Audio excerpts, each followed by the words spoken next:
Here, my brother. He was here too. Here he is at the studio at Mishka's. I got out of here, damn it.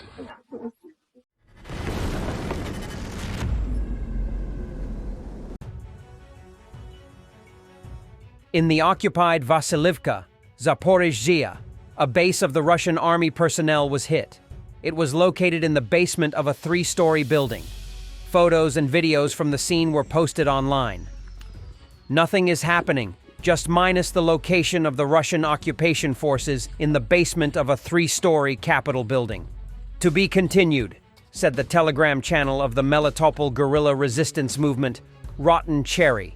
The guerrillas also advised not to visit places of mass concentration of Russian occupiers and their equipment. Due to timely information, there were no civilian casualties, writes Operative Armed Forces. The occupation authorities did not comment on the strike in Vasilivka. Russian soldier in the video complained about the arrival and how it destroyed their location. There were 2 never here. Right here, and it was from mine. Imagine, bro. Pay attention. That's it, basement.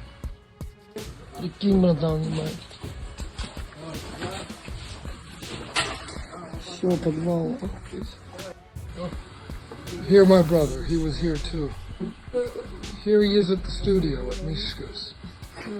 I got out of here, damn it.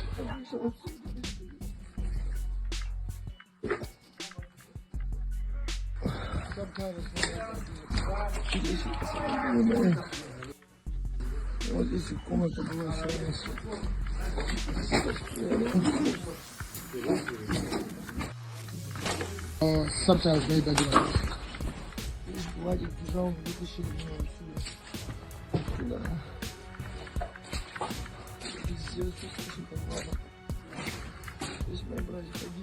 Three fuel tanks were damaged in a Ukrainian UAV attack on a fuel depot in Lysky, Voronezh region. The strike hit Voronezh Nefteprodukt with 7 drones, 2 hitting a 10,000 cubic meter diesel tank, 1 a 5,000 cubic meter gasoline tank, causing explosions and a fire. The fire spread to another gasoline tank with a 1,000 square meter blaze. Local authorities are unable to fight the fire due to the risk of further drone strikes. 3 fuel tanks damaged after UAV attack on Voronezh oil depot. Last night, as a result of a UAV attack, an oil depot in Lysky, Voronezh Oblast was targeted. According to Astra's sources in the region's emergency services, the attack hit the Voronezh Nefteprodukt facility in the area of the Stara Pokrovka farm in the Lysky district.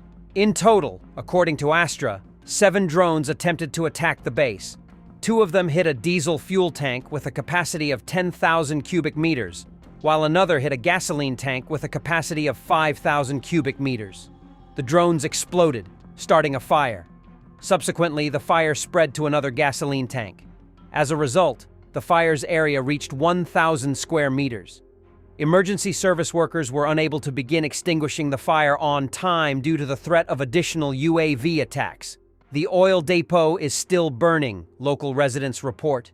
Due to the fire, traffic was temporarily blocked on the Lysky-Davidovka-Kolpna section. To extinguish the fire, firefighting trains and additional teams from neighboring regions had to be deployed. The General Staff of the Ukrainian Armed Forces confirmed the strike on the facility. The oil depot was used to provide fuel to Russian forces on occupied territory, according to the agency's statement. A repelled Russian assault with over 40 motorcyclists in the Siversk direction. On January 14th, following 5 massive assaults, the 10th Mountain Assault Brigade destroyed 39 motorcycles, 2 BMPs, 2 cars, 2 quads, 16 FPVs, and 1 antenna. 52 Russians were eliminated, 12 wounded, and 1 captured. Like a scene from a freaking Mad Max movie. The war in Ukraine has revealed the increasing use of unconventional vehicles by Russian forces, including motorcycles, all-terrain vehicles, and Chinese-made buggies. These light vehicles, typically associated with recreational use or civilian purposes, have become a notable part of battlefield operations.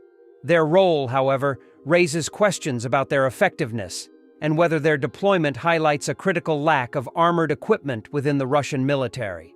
On the battlefield, these vehicles offer clear advantages. Their speed and mobility make them ideal for reconnaissance missions, hit-and-run attacks, and moving troops or supplies across rugged terrain where heavier armored vehicles face significant challenges. In densely forested or muddy regions, the lightness and maneuverability of motorcycles and ATVs allow forces to operate with a level of agility that tanks or armored personnel carriers cannot match.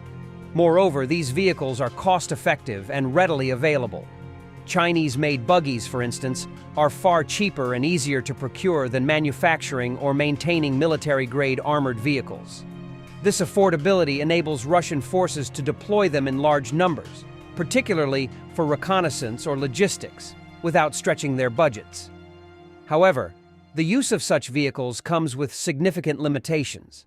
They lack any meaningful armor or protection, leaving crews highly vulnerable to small arms fire, shrapnel, and drone attacks.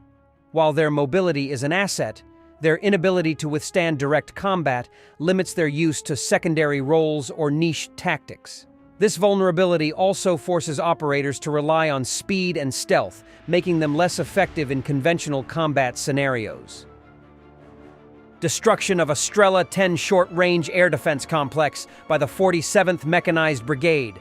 The Strela 10 is a short-range, mobile, surface-to-air missile system developed by the Soviet Union and widely used by Russia and several other countries.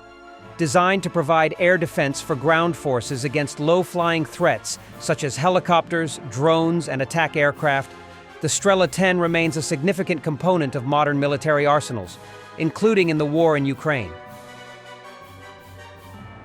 Gunfire erupted in Kyiv as British Prime Minister Keir Starmer held talks on Thursday with President Volodymyr Zelensky during the Prime Minister's first official trip to Ukraine. The presidential palace, where the two leaders are due to hold a press conference, echoed with loud booms as Ukrainian air defense tried to shot down a drone. The drone, possibly a Russian decoy, could be seen and heard buzzing above the Mariinsky presidential palace, not far from Zelensky's office. It was not immediately clear if the drone was downed.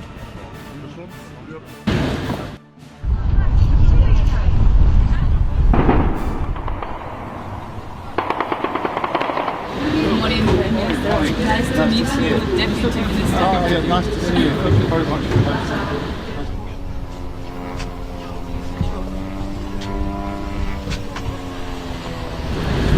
Start this way, please. This way? Yep.